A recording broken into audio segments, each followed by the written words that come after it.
New ಚಂಡೀಗಢದಲ್ಲಿ Bharat ಮತ್ತು south Africa ತಂಡಗಳ ನಡುವೆ ನಡೆದಂತ ಎರಡನೇ ಟಿ20 ಪಂದ್ಯದ ಕಡೆಯ 4 ಓವರ್ನಲ್ಲಿ ನಡೆದಂತ ಚಮತ್ಕಾರದಿಂದಾಗಿ ಪಂದ್ಯದ ಫಲಿತಾಂಶವೇ ಬದಲಾಗಿ ಹೋಯಿತು.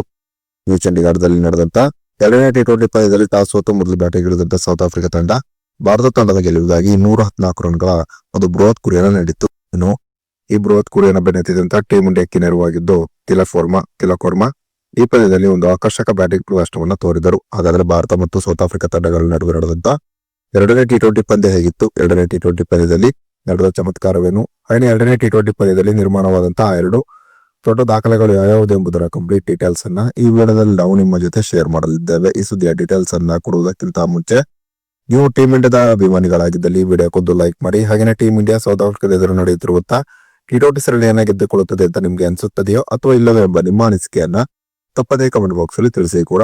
ನ್ಯೂ ಚಂಡೀಗಢದಲ್ಲಿ ಭಾರತ ಮತ್ತು ಸೌತ್ ಆಫ್ರಿಕಾ ತಂಡಗಳ ನಡುವೆ ನಡೆದಂತಹ ಎರಡನೇ ಟಿ20 ಪಂದ್ಯದಲ್ಲಿ ಟಾಸ್ ಸೋತು ಮೊದಲು ಬ್ಯಾಟಿಂಗ್ ಇಳಿದಂತಹ ಸೌತ್ ಆಫ್ರಿಕಾ ನಿಗದಿತ 20 ಓವರ್ನಲ್ಲಿ 4 ವಿಕೆಟ್ಗಳನ್ನ ಕಳೆದುಕೊಂಡು 213 ರನ್ಗಳ ಒಂದು ಬೃಹತ್ ಮೊತ್ತವನ್ನ ಕಲೆ ಹಾಕಿತು. ಸೌತ್ ಆಫ್ರಿಕಾ ಆರಂಭದಲ್ಲಿಯೇ ಎಲಿಜಾ ಹೆಂಡ್ರಿಕ್ಸ್ ಅವರನ್ನ ಕಳೆದುಕೊಂಡಿತು. ಆದರೆ ಎರಡನೇ ವಿಕೆಟ್ಗೆ ಕ್ವಿಂಟನ್ ಡಿಕಾಕ್ ಮತ್ತು ಎಡನ್ ಮಾರ್ಕ್ರಮ್ 83 ರನ್ಗಳ ಒಂದು ಉತ್ತಮ ಜೊತೆ ಆಟವನ್ನು ಆಡಿದರು. ಕ್ವಿಂಟನ್ ಡಿಕಾಕ್ ಎರಡನೇ ಟಿ20 ಪಂದ್ಯದಲ್ಲಿ 46 ಎಸೆತದಲ್ಲಿ 90 ರನ್ ಅನ್ನು ಹೊಡೆದರು. ಇದರಲ್ಲಿ 5 4 ಮತ್ತು 7 ಭರ್ಜರಿ ಸಿಕ್ಸರ್ ಸೇರಿತ್ತು. ಇದು ನಾಯಕ ಎಡನ್ ಮಾರ್ಕ್ರಮ್ 26 ಎಸೆತದಲ್ಲಿ 29 ರನ್ ಅನ್ನು ಹೊಡೆದರು. ಇನ್ನು ಕಡೆಯಲ್ಲಿ ಸೌತ್ ಆಫ್ರಿಕಾ ತಂಡದ ಪರವಾಗಿ ಫೆರಾರಾ ಮತ್ತು ಡೇವಿಡ್ ಮಿಲ್ಲರ್ ಒಂದು ಸ್ಫೋಟಕವಾದಂತಹ ಬ್ಯಾಟಿಂಗ್ ಪ್ರದರ್ಶನ ತೋರಿದ ಕಾರಣ ಸೌತ್ ಆಫ್ರಿಕಾ ಈ ಪಂದ್ಯದಲ್ಲಿ ಭಾರತ ಎದುರು 213 ರನ್ಗಳ ಒಂದು ಬೃಹತ್ ಮೊತ್ತವನ್ನ ಕಲೆ ಹಾಕಿತು ಅಂತಾನೆ ಹೇಳಬಹುದಾಗಿದೆ.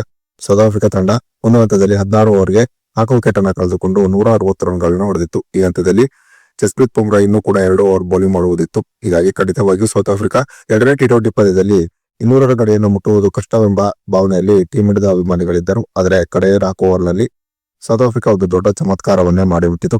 ಟೀಂ ಇಂಡಿಯಾದ ಪರವಾಗಿ ಜಸ್ಪ್ರೀತ್ ಬುಮ್ರಾ ಕಡೆ 2 ಓವರ್ನ ಉತ್ತಮವಾಗಿ ಹಾಕಲಿಲ್ಲ. ಜಸ್ಪ್ರೀತ್ ಬುಮ್ರಾ ಕಡೆ 2 ಓವರ್ನಲ್ಲಿ 33 ರನ್ ಅನ್ನ ಹೊಡೆಸಿಕೊಂಡರು.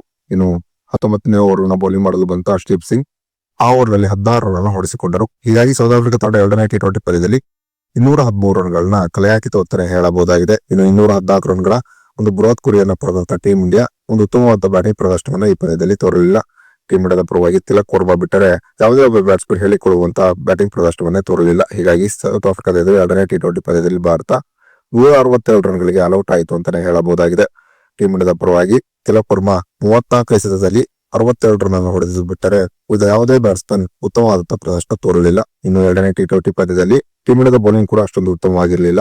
ಅದರಲ್ಲೂ ಜಸ್ಪ್ರೀತ್ ಬುಮ್ರಾ, ಹರ್ಷದೀಪ್ ಸಿಂಗ್ ದುಬಾರಿಯಾದ ಕಾರಣವೇ ಟೀಂ ಇಂಡಿಯಾ ಎರಡನೇ ಟಿ20 ಪಂದ್ಯದಲ್ಲಿ ಸೋಲನ್ನ ಕಂಡಿತು. ಒಂದು ವೇಳೆ ಕಡೆಯ 4 ಓವರ್ನಲ್ಲಿ ಟೀಂ ಇಂಡಿಯಾ ಒಂದು ಉತ್ತಮವಾದ ಬೌಲಿಂಗ್ ದಾಳಿಯನ್ನು ನಡೆಸಿ ಸೌತ್ ಆಫ್ರಿಕಾ ತಂಡವನ್ನ 200 ರನ್ ಗಡಿ ಒಳಗೆ ಕಟ್ಟಿ ಹಾಕಿದರೆ ಖಂಡಿತವಾಗಿ ಎರಡನೇ ಟಿ20 ಪಂದ್ಯವನ್ನ ಗೆಲ್ಲುವ ಉತ್ತಮ ಅವಕಾಶ ಟೀಂ ಇಂಡಿಯಾಕ್ಕೆ ಇರುತ್ತಿತ್ತು. ಇನ್ನು ಎರಡನೇ ಟಿ20 ಪಂದ್ಯದಲ್ಲಿ ಸೌತ್ ಆಫ್ರಿಕಾ 213 ರನ್ಗಳನ್ನ ಭಾರತದ ಎದುರು ಕಲೆ ಹಾಕುವುದರ ಮೂಲಕ ಭಾರತ ಎದುರು ಟಿ20 ಕ್ರಿಕೆಟ್ ನಲ್ಲಿ 4ನೇ ಅತಿ ದೊಡ್ಡ ಸ್ಕೋರ್ ಅನ್ನ ಕಲೆ ಹಾಕಿದ ದಾಖಲೆಯನ್ನ ನಿರ್ಮಿಸಿತು. ಇನ್ನು ಕ್ವಿಂಟನ್ ಡಿಕಾಕ್ ಎರಡನೇ ಟಿ20 ಪಂದ್ಯದಲ್ಲಿ 90 ರನ್ಗಳನ್ನ ಹೊಡೆಯುವುದರ ಮೂಲಕ ಭಾರತ ಎದುರು ಟಿ20 ಕ್ರಿಕೆಟ್ ನಲ್ಲಿ ತಮ್ಮ ಅತ್ಯಧಿಕ ಸ್ಕೋರ್ ಅನ್ನ ದಾಖಲಿಸಿಕೊಂಡರು.